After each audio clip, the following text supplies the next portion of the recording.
I would say that he is what could happen when the potential in all of us is retarded and not allowed to grow. How did you understand what happens to someone under the influence of drugs, or what happens to someone who's put in that kind of pressure cooker? There is no shortage of people to talk to in this town, you know. And I've been to all the clubs.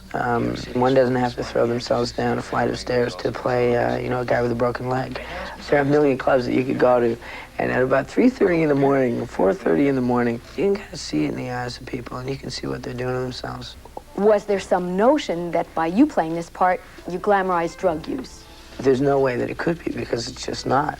So in our film especially, I mean, right down to the fact that every time there's drug use, something very tangibly, very visually and obviously bad happens.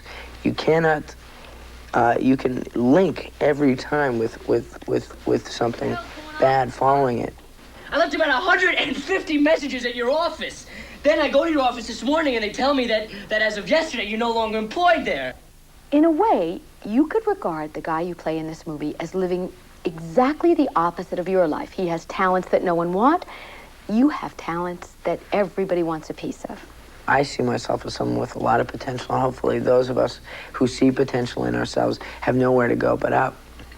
If people deny your potential, and then you start to believe that you have no potential, you just go in the gutter. But you still have all of that energy and all of that ambition that you used to have.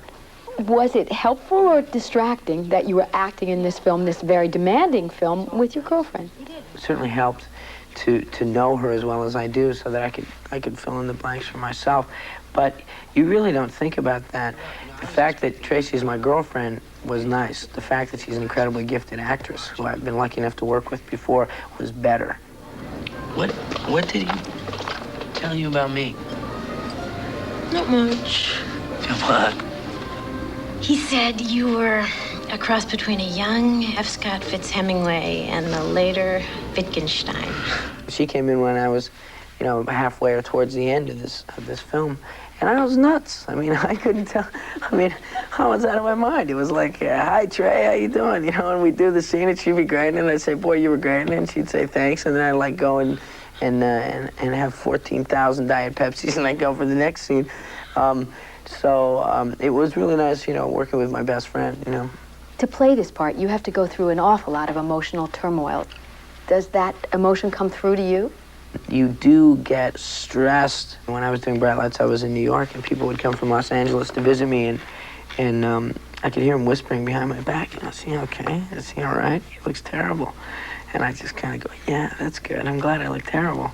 That means I'm doing my job right." Living the problems of Jamie Conway was emotionally draining for Michael, but an acting challenge he welcomed. Jamie, you just forgot Mom completely, haven't you? Don't get righteous with me! Hey, well, you haven't seen Dad since last Christmas. Shut up! Don't tell me to... Gene Wolfe, Entertainment This Week. Michael J. Fox met his real-life girlfriend and new Bright Lights co-star Tracy Pollan on the set of Family Ties back in 1985. Couple can't help but attract attention. Yet Tracy Pollan says they have to try to guard their privacy, as Tony Harris reports. Everyone was watching when Tracy and Michael started their relationship on camera at a dance. He is the girl-shy Alex P. Keaton. She is the girl-next-door type, Ellen Reed.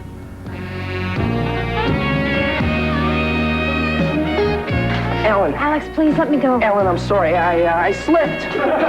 Flipped is more like it. Although they started appearing in public together, more recently they have tried to keep out of the public eye. You two, in my mind, have done an excellent job of keeping your relationship sort of out of the press. It's the only sane thing to do. I don't understand people who can go sort of... I mean, maybe it's, to go around publicizing a relationship is just... I mean, you publicize so much in this business, you have to keep something for yourself. But you're enjoying one another. You're happy together. Yeah, I'm pretty happy. So happy, in fact, that they have bought a house together in Vermont, amid rumors a wedding is just around the corner. Tony Harris, Entertainment This Week.